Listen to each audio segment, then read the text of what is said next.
right, part 3 of logistic regression. So now we have an example about getting into medical school.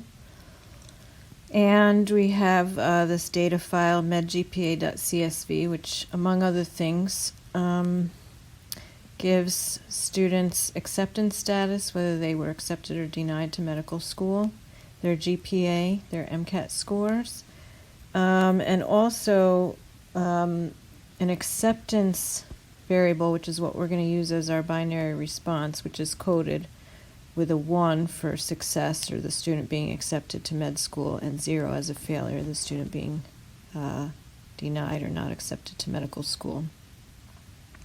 So this comes from 55 medical school applicants from a liberal arts college in the Midwest. So you can read that medgpa.csv file into R and take a look.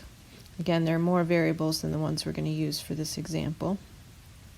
So one of the questions up here, if you read through this carefully, was a question about whether GPA or MCAT score is more helpful in medical school admission. So, is it better to try to boost your GPA or better to try to score higher on the MCAT? So first thing is we're going to look at how MCAT score is related to GPA, if it is. And so we create a scatter plot of MCAT score versus GPA. And we can see it looks like there's a moderate positive linear association there. And we create a linear model for MCAT against GPA. And we could, based on the model summary, say that the predicted MCAT score is 3.923 plus 9.104 times GPA. And the R-squared value does suggest that this is just sort of a fairly moderate strength association there. And then we can look at the scatter plot with the regression line. And again, it's moderately good fit there. Now, what if instead, so we see that GPA is somewhat related to the MCAT score, what if we plot acceptance against GPA? So again, there was an accept variable that had A for accepted, D for denied. There's also an acceptance variable, which was coded as a 1 for accepted and a 0 for denied. Now, I use this geom jitter to be able to see the points a little bit better. So in other words, in the top row there, those really are all 1s, but they're jittered so that you can see the individual points. Otherwise, they would just look like a single dot when there were really more than one. And the same with the row of 0s. Those really are all 0s. But they've been jittered, so they're kind of moved around a little bit so you can see the individual cases there. Okay, so if we want to model the probability that a student is accepted based on their GPA, we create a logistic model. So here's the code in R for creating that. I called this logit mod. And we use, instead of LM, we use GLM, which stands for General Linear Model. And so the format of the call there is similar to what it is for LM, but we have this family equals binomial in the middle. And then if we create the summary for that model, again, this is just part of what comes out in the summary. This is the part that we're going to look at right now. We have an intercept and a GPA. But remember, this is based on the logit transform. So basically, one of the ways that we could say this is that the logit transform of the probability of being accepted is what's equal to negative 19.207 plus 5.454 times GPA. So in other words, that linear equation is equal to the log odds of being accepted. So the log odds is the logit transform of that acceptance probability. So let me write this down and I'll say that again. So there is a probability of success being accepted to medical school. we take that probability and calculate the odds based on that. And then we take the log of the odds, and that log odds is what is equal to this linear equation. So what's plotted here is the logistic curve, which is sort of the probability form. Okay, so once again, let's just do this in general. If we want to estimate the probability of being accepted for a particular GPA, then we have to do the back transform. We have to go from the log odds to the probability. So the odds of being accepted, so I'm going to call that acceptance 1, okay, is e to the log odds of being accepted.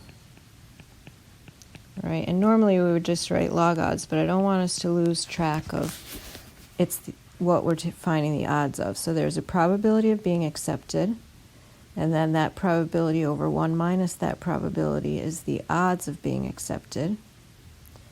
And then we want to go from the log odds to plain odds. So to get the odds, we take e raised to the log odds.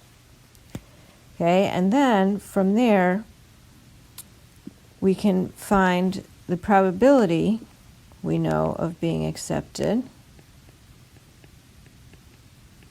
So acceptance equaling 1. To go from odds to probability, we take the odds over 1 plus the odds. So remember, probability is the part divided by the whole, right? And this is now equal to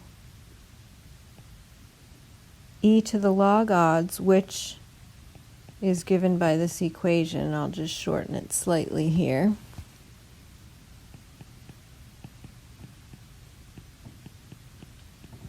And then we got to divide by 1 plus the odds, which is e raised to the log odds. And the log odds are given by this linear equation. Okay, so the probability of being accepted is given by this logistic equation, and that is what is being graphed in this blue curve. So we have the probability of being accepted along the vertical, and that is dependent on the GPA, but obviously this is not a linear equation. The log odds is linear, and the probability of being accepted is logistic. All right, so using that idea, we can find, for example, the probability that a student that has a 3.6 GPA will be accepted. So one way to do that, if you put this code into R, and I think the parentheses just make the output show up immediately instead of having to name something and then call for it. Okay, so we find the log odds at 3.6 by plugging 3.6 into the linear equation. And if you do that in R, you should get 0.4274. Okay, and then we go from the log odds to the odds. So we find the odds of 3.6 by exponentiating those log odds. And that gets us 1.533 if you put that into R. And then we find the probability, estimated probability of acceptance for a 3.6 GPA by doing odds over 1 plus odds. Again, the odds being the exponential of the log odds. And for that we get 0.605 roughly. Okay, so doing it this way just allows us to kind of remember what the process is to back transform. So we start with the log odds, that's linear, and then we exponentiate to get the odds, and then we do odds over 1 plus odds to get the estimated probability. So this is suggesting that a student with a 3.6 GPA has roughly a 60% chance of being accepted to medical school. Right, and then another way we could do it is using the model to make a prediction. So similar to the way we've done it with linear models, we create a new data frame where we have GPA equal to 3.6, and then we predict the log odds by using the Logit model. So again, the Logit model is giving us, we're putting in a GPA and we're getting out log odds of acceptance. And then we exponentiate and do odds over 1 plus odds to get the predicted probability of being accepted. So when you do that, you should get here for the predicted log odds 0.428, similar to what we had up above, and for the predicted probability pi hat 0.606, so again similar to what we had previously. So either method is fine. The first one again just kind of shows us bare bones how the calculations are done. The second one is kind of done behind the scenes a little bit, although we still get to see the back transform of odds over 1 plus odds, and the odds being the exponential, so that's good. All right, so here's kind of a little summary of how far we've gotten so far. So we have data that has a binary response variable. So far we've had one quantitative predictor. We take a probability, calculate odds, and then calculate log odds. And that log odds we fit to a linear predictor. And then we need to back transform to get our probability. We go from the log odds to the odds by exponentiating, and then from odds to probability by doing odds over 1 plus odds. And we can have either of two versions of the logistic model, the log odds version where we see the linear equation, or the probability model where we see the logistic equation.